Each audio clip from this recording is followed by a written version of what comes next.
नमस्कार दोस्तों, कैसे हैं आप लोग। मेरा नाम सौरभ कुमार है और मैं आप लोग को यहाँ पर स्पेक्ट्रम किताब से आधुनिक भारत का इतिहास पढ़ा रहा हूँ, जो कि राजीव अहीर के द्वारा लिखी गई है। ये किताब बहुत ही बेहतरीन है आपके यूपीएससी बीपीएससी एग्जाम के लिए। ठीक है, इस किताब से हम लोग पढ़ रहे हैं, आपका हर चैप्टर का सारांश जो दिया गया आखिरी पेज में उसको पढ़ रहे हैं। ठीक है, तो सारांश में हम लोग आपका जो है हर वीडियो बाय वीडियो पढ़ रहे हैं। ठीक है, हर एक चैप्टर का एक एक वीडियो होगा सारांश का, और आपको वो प्लेलिस्ट में मिल जाएगा शुरू से। तो आज हम पढ़ने जा रहे हैं चैप्टर नंबर 3। ठीक है, और चैप्टर नंबर 3 में पढ़ेंगे। ठीक है, तो चैप्टर नंबर 3 का आपका जो यूनिट 2 में आएगा। तो चैप्टर नंबर 3 आपका यूनिट 2 में आएगा, और जिसमें आपका जो है यूरोपीय यूरोपियों का आगमन एवं ब्रिटिश शासन का सुदृढ़ीकरण। तो यूरोपियों का आगमन एवं ब्रिटिश शासन का सुदृढ़ीकरण इसमें हम पढ़ेंगे। ठीक है, ये आपका यूनिट 2 का नाम हो गया। तो आपका इकाई 2 का जो है इसके अंदर 3 चैप्टर पढ़ेंगे। ठीक है, तो 3, 4 और 5 इसमें रहेगा। तो अभी हम चैप्टर नंबर 3 पढ़ेंगे, और यूनिट 2 का नाम है यूरोपियों का आगमन एवं ब्रिटिश शासन का सुदृढ़ीकरण। ठीक है, तो चैप्टर नंबर 3 देखिए यहाँ पर है, अध्याय 3, भारत में यूरोपियों का आगमन। तो भारत में यूरोपियों का आगमन कैसे हुआ उसके बारे में पढ़ेंगे। तो भारत में यूरोपियों का आगमन, अध्याय 3, चैप्टर नंबर 3। ठीक है, इसका सारांश पढ़ने जा रहे हैं। तो सारांश में देखिए आपके सामने सारांश आ गया नीचे में। 1 मिनट।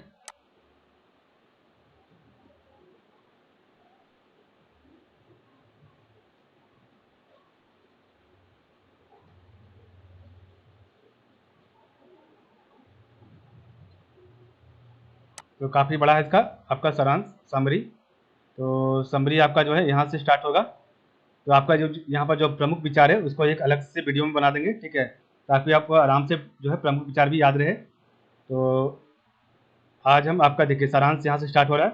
तो चैप्टर नंबर 3 का सारांश जो है समरी हम यहाँ से पढ़ेंगे। ठीक है, तो इसमें सबसे पहले आपका दिया हुआ यूरोपीय वाणिज्य के आरंभ से संबंधित तिथियाँ। तो यूरोपीय वाणिज्य के आरंभ से जो है संबंधित तिथियाँ क्या थी उसके बारे में पढ़ेंगे। ठीक है, तो 1486 ईस्वी में तो पुर्तगाली यात्री बार्थोलोमियो डियाज का केप ऑफ गुड होप उत्तर मासा अंतरिक्ष तक पहुँचना। ठीक है, तो यूरोपीय वाणिज्य के आरंभ से संबंधित तिथियां जो है 1486। तो यूरोपीय यात्री बार्थोलोमियो डियाज का केप ऑफ गुड होप उत्तर मासा द्वीप तक पहुंचना। सेकंड आपका है 1498। तो पुर्तगाली नाविक यात्री वास्को डिगामा का भारत के कालीकट बंदरगाह में आगमन। तो 1498 में क्या हुआ, पुर्तगाली नाविक यात्री वास्को डिगामा का भारत के कालीकट बंदरगाह का आगमन। 1501 में वास्को डिगामा की दूसरी भारत यात्रा। 1503 में पुर्तगाली गवर्नर अल्फांसो डी अल्बुकर का भारत में आगमन।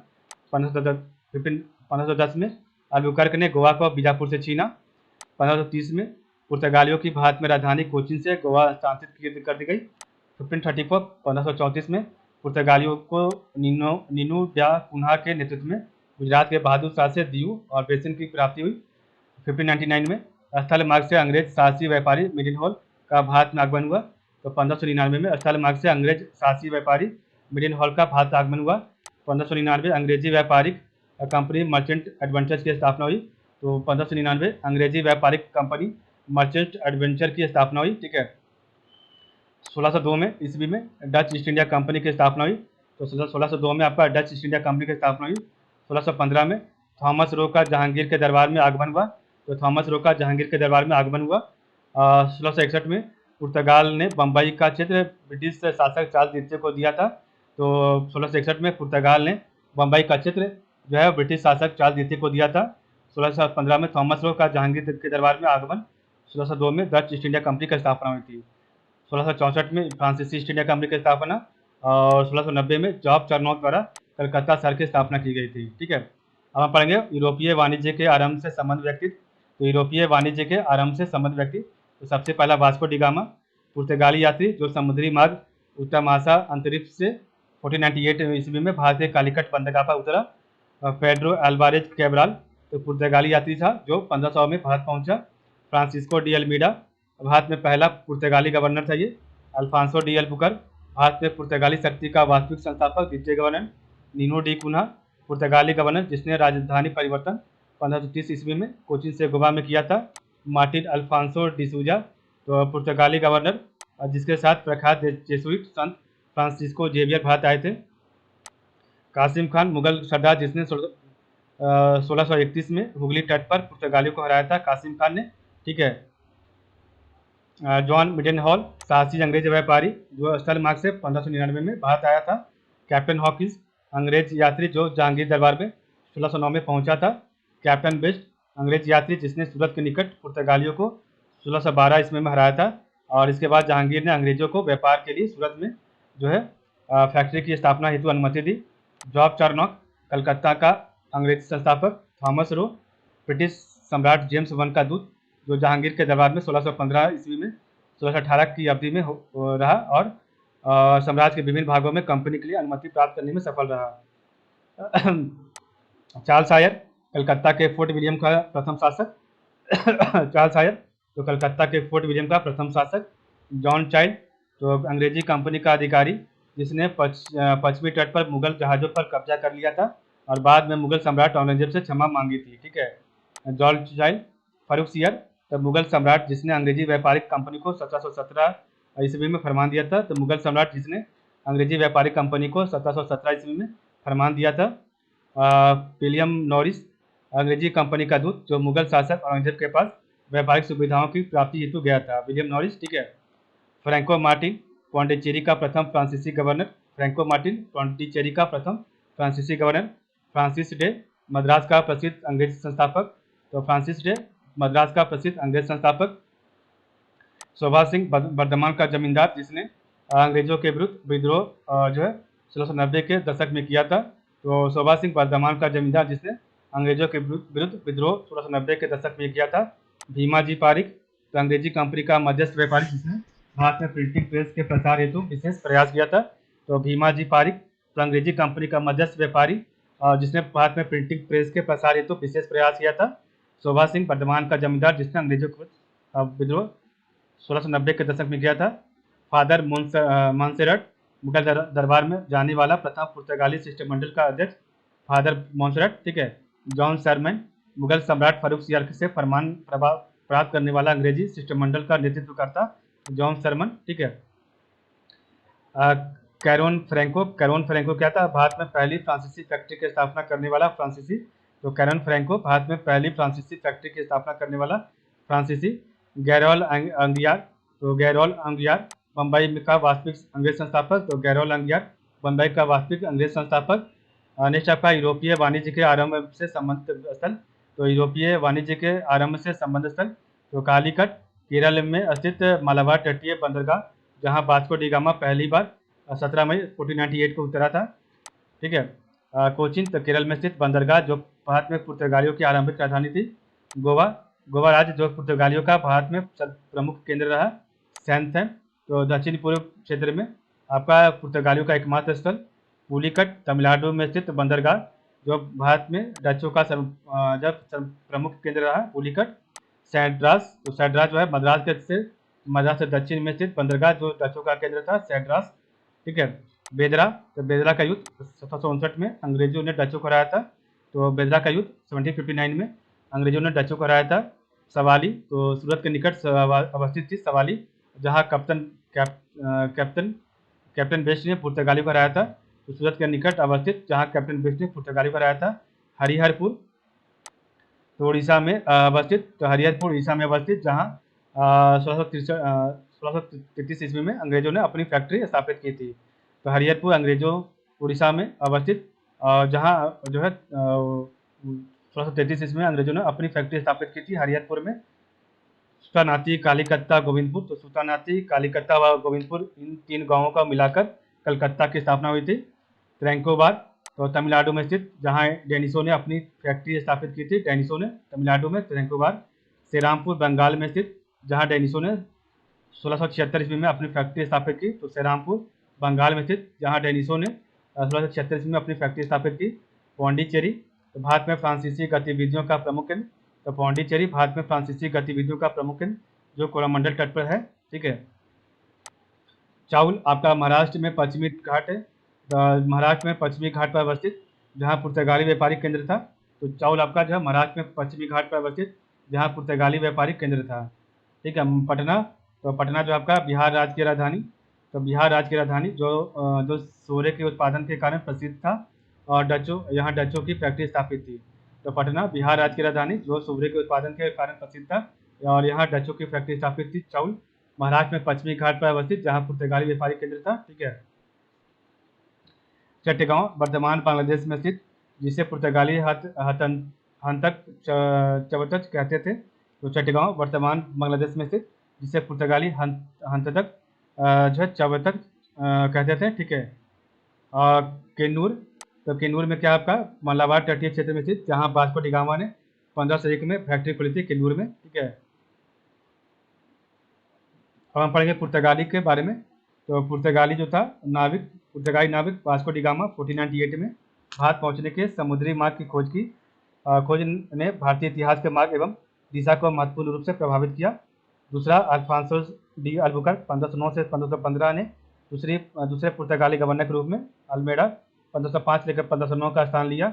उसने बीजापुर सुल्तान से गोवा हासिल किया, पुर्तगाल के लिए हिंद महासागर पर सामरिक नियंत्रण सुनिश्चित किया और अपने देशवासियों को भारतीयों की चिंता करने को उत्साहित किया। हालांकि उसने मुसलमानों का उत्पीड़न किया। ठीक है। पुर्तगालियों द्वारा अपनाई गई धार्मिक नीति ने उन्हें बदनाम किया, जैसा कि उन्होंने पूरब में मुसलमानों को सताया। उत्तरी अफ्रीका में मुर्स के खिलाफ अपने धार्मिक युद्ध के अतिरिक्त मुगल शासकों, विशेष रूप से अकबर और जहांगीर, जो स्पष्ट रूप से इच्छुक जान पड़ रहे थे, वो ईसाई धर्म में परिवर्तित करने में जेसुइट असफल हो गए। तो चौथा आपका क्या है, भारत में पुर्तगाली शक्ति के पतन के प्रमुख कारण। तो मिस्र, पर्शिया और उत्तरी भारत में शक्तिशाली राजवंशों का उदय हुआ था। जेसुइट मिशनरियों की गतिविधियों से उत्पन्न राजनीतिक भय और उत्पीड़न के प्रति घृणा, जिसने पुर्तगाली आध्यात्मिकता दबाव के विरुद्ध प्रतिक्रिया उत्पन्न की। तीसरा, अंग्रेजी और डच वाणिज्यिक महत्वाकांक्षाओं के उत्थान ने पुर्तगाली सर्वोच्चता को चुनौती दी। चौथा, भारत में पुर्तगाली प्रशासन की समुद्री डकैती और दक्षिण व्यापार गतिविधियों के साथ व्यापक भ्रष्टाचार, लालसा एवं स्वार्थ सिद्धि। पांचवा, ब्राजील की खोज के कारण पुर्तगालियों का औपनिवेशीकरण की महत्वाकांक्षा का पश्चिमी की ओर दिक परिवर्तन हो गया। पांचवा जो है, भारतीय वाणिज्य पर पुर्तगालियों का प्रभाव था। ठीक है। तो भारतीय वाणिज्य पर पांचवा आपका दूसरा है, भारतीय वाणिज्य पर पुर्तगाली का प्रभाव क्या था। तो काली मिर्च, शस्त्रास्त्र, गोला बारूद तथा घोड़े के व्यापार पर पुर्तगाली शाही एकाधिकार। दूसरा, वन्य वस्तुओं के व्यापार हेतु जहाजों के लिए पुर्तगाली काटेज अनुमति प्राप्त करना अनिवार्य था। पूर्व अथवा अफ्रीका की ओर जाने वाले जहाजों पर गोवा से होकर जाने के लिए दबाव। चौथा, निषिद्ध माल के व्यापार में लगे संदेहात्मक जहाजों की तलाशी पुर्तगालियों द्वारा आरंभ। पांचवा आपका जो था, एशियाई व्यापार के प्रचलित तौर तरीकों में मामूली परिवर्तन। गुजराती एवं अरबी व्यापारियों का चावल, चीनी, मसाला, रेशम आदि के व्यापार पर अधिकार बरकरार था। भारत जापान व्यापार की शुरुआत, जापान से तांबा और चांदी का आगमन, पुनर्जागरण प्रेरित तकनीकी का भारत आगमन पुर्तगाली द्वारा नहीं। आठवां आपका, मध्य अमेरिका से आलू, मक्का, तंबाकू इत्यादि का भारत वाणिज्य में प्रवेश हो गया था। अब हम डच के बारे में पढ़ेंगे। तो दूसरी यूरोपीय शक्तियों जैसे अंग्रेज, फ्रांसीसी और पुर्तगालियों की तुलना में भारत में डचों की उपस्थिति थोड़े समय की थी। नीदरलैंड की यूनाइटेड ईस्ट इंडिया कंपनी की स्थापना वर्ष 1662 में हुई और यह व्यापक वित्तीय संसाधनों और राज संरक्षण के कारण यूरोप में अपने प्रभाव फैलाने में सफल हुई। डच ने पूरी 17वीं शताब्दी में पुर्तगालियों के प्रभाव को हटाकर यूरोप में मसाले के व्यापार पर एकाधिकार सुनिश्चित कर लिया। भारत में डच के मुख्य कारखाने मसूलीपट्टनम 1605 में, उलीकट 1610, सूरत में 1616, दिमलीपट्टनम 1641, करिकास 1645, चिंसूरा 1653, कासिम बाजार, बड़ा नागौर, पटना, बालासोर, नागपट्टनम 1658, कोचिन 1663 में थे। अंग्रेज डच प्रतिस्पर्धा में डच की प्रजा एवं उनका ध्यान मलाय द्वीप समूह की तरफ केंद्रित होने से भारत में डच शक्ति के पतन का मार्ग प्रशस्त किया। डच का व्यापारिक घटनाक्रम। तो 1581 ईस्वी में डचों ने स्पेन से स्वतंत्रता की प्राप्ति की। 1602 ईस्वी में यूनाइटेड ईस्ट इंडिया कंपनी की स्थापना। पुर्तगालियों को बेंटा में पराजित किया, मलक्का के द्वीपों पर अधिकार किया था। ठीक है। 1605 ईस्वी में पुर्तगालियों को अम्बयोइना द्वीप पर पराजित किया। ठीक है। और 1609 ईस्वी में हॉलैंड एक्सचेंज बैंक की स्थापना। 1614 ईस्वी में क्रेडिट बैंक ऑफ एम्स्टर्डम की स्थापना। 1619 ईस्वी में जकार्ता पर अधिकार और प्रसिद्ध राजधानी बाटाविया की स्थापना 1632 ईस्वी में बंगाल के हुगली से पुर्तगालियों को बाहर किया। 1641 में ईस्वी में मलक्का पर पुनर्धिकार की स्थापना। 1658 ईस्वी में श्रीलंका से पुर्तगालियों को बाहर किया और 1663 में ईस्वी में कोचीन पर अधिकार कर पुर्तगालियों की शक्ति को सीमित कर दिया। ठीक है, तो ये आपका है। ठीक है, तो नेक्स्ट आपका है अंग्रेज ड्रेक की पूरे विश्व की यात्रा और 16वीं शताब्दी के उत्तरार्ध में शक्तिशाली स्पेनी आर्मडा पर अंग्रेजों की विजय जैसी दो घटनाओं ने ब्रिटिश वाणिज्यिक उद्यम को बढ़ावा दिया। महारानी एलिजाबेथ प्रथम द्वारा जारी चार्टर ने 1600 ईस्वी में ईस्ट इंडिया कंपनी पहला नाम शीर्षक the governor and company merchants of London trading into the east Indies के निर्माण का मार्ग प्रशस्त किया। कैप्टन थॉमस बेस्ट की पुर्तगालियों पर 1612 ईस्वी में विजय के साथ अंग्रेजों ने सूरत में 1613 ईस्वी में अपना प्रथम कारखाना स्थापित किया। तत्पश्चात सर थॉमस रो ने आगरा, अहमदाबाद एवं बलोच में कारखाने को स्थापित करने की अनुमति मुगल सम्राट जहांगीर से प्राप्त कर ली। पुर्तगाली दहेज के रूप में इंग्लैंड के राजा चार्ल्स द्वितीय के मुंबई प्राप्त करने से यह अंग्रेजों के नियंत्रण में आ गया तथा चार्ल्स द्वितीय ने मुंबई को 10 पाउंड के नाम मात्र के वार्षिक किराए पर अंग्रेज कंपनी को दे दिया। पूर्वी तट पर अंग्रेजों के मुख्यालय के तौर पर मसूलीपट्टनम को फोर्ट सेंट जॉर्ज सहित मद्रास से प्रस्तापित कर दिया गया, जब मद्रास को चंद्रगिरी के प्रमुख ने 1639 में अंग्रेजों को सौंपा। कलकत्ता शहर का जन्म बंगाल के मुगल गवर्नर से प्राप्त 3 गांवों सुल्तानाती, गोविंदपुर और कालीकत्ता के विकास से हुआ। किले वंश बसावट का नाम फोर्ट विलियम 1700 रखा गया और यह 1911 तक भारत में ब्रिटिश शक्ति का स्थान बना रहा। 1717 में मुगल बादशाह फारूक सियार द्वारा जारी फरमान ने बंगाल, गुजरात और हैदराबाद में कंपनी के ये महत्व विशेषाधिकार सुनिश्चित किए। फ्रांसीसी लुईस 14 में योग्य मंत्री कोलबर्ट ने 1664 ईस्वी में फ्रांसीसी ईस्ट इंडिया कंपनी कॉम्पेगन डेस इंडेस ओरिएंटल्स की नींव रखी। तो लुईस 14 के योग्य मंत्री कोलबर्ट ने 1664 में फ्रांसीसी ईस्ट इंडिया कंपनी कॉम्पेगन डेस इंडेस ओरिएंटल्स की नींव रखी। फ्रांसीसियों ने पौंडीचेरी को अपने मुख्यालय के तौर पर विकसित किया और जिसकी अनुमति फ्रैंकोइस मार्टिन, मसूलीपट्टनम कारखाने का निदेशक को वली कोंडापुरम गवर्नर शेर खान रोजी द्वारा 1673 में प्रदान किया गया था। ठीक है, यद्यपि फ्रांसीसियों को डच एवं अंग्रेजों के विपरीत समस्याओं का सामना करना पड़ा, उनकी कंपनी को 1720 ईस्वी में परपेचुअल कंपनी ऑफ इंडिया के तौर पर स्वीकार किया गया। सातवां का लिनोयर और डुमास ने भारत में 1720 और 1742 के बीच फ्रांसीसी शक्ति को सुदृढ़ किया और बंगाल, कोरोमंडल एवं मालाबार तट में अन्य कारखाने स्थापित किए थे। अब आगे आपका सर्वोच्चता के लिए आंग्ल फ्रांसीसी संघर्ष। तो अपने अपने वाणिज्यिक हितों के संरक्षण एवं विस्तार की आवश्यकता ने भारत में अंग्रेज एवं फ्रांसीसी कंपनियों को सर्वोच्चता की लड़ाई लड़ने का मार्ग प्रशस्त किया। कर्नाटक एवं यूरोप में राजनीतिक घटनाओं ने उन्हें अपने दावे करने का बहाना प्रदान किया, जिसके परिणामस्वरूप 3 कर्नाटक युद्ध लड़े गए। 1740 में शुरू हुए कर्नाटक युद्ध यूरोप में आंग्ल फ्रांसीसी शत्रुता का विस्तार था और इसकी समाप्ति 1740 की एक्सला चैपल की संधि हुई थी। 1748 हो गया यहाँ पर। ठीक है, 1748 दूसरा कर्नाटक युद्ध 1749 से लेकर 1754 की प्रथम कर्नाटक युद्ध की भारतीय अनिर्णित रहा, लेकिन इसने अंग्रेजों के मुकाबले दक्षिण भारत में फ्रांसीसी स्थिति को कमजोर किया। तीसरा कर्नाटक युद्ध 1758 से लेकर 1763 और वांडीवास के युद्ध 1760 से लेकर 1761 के लिए जाना जाता है। यूरोप में संघर्ष की एक गुंज थी, इसने भारत में फ्रांसीसियों के राजनीतिक भविष्य पर रोक लगा दी और अंग्रेजों को दक्षिण भारत का स्वामी बना दिया। फ्रांसीसी असफलता के कारण यद्यपि फ्रांसीसियों के पास कुछ असाधारण रूप से कुशाग्र नेतृत्व था, वे अपने नेताओं विशेष रूप से काउंट डिलाली की तरफ से की गई कुछ सामरिक भूलों के कारण अंग्रेजों से पराजित हो गए।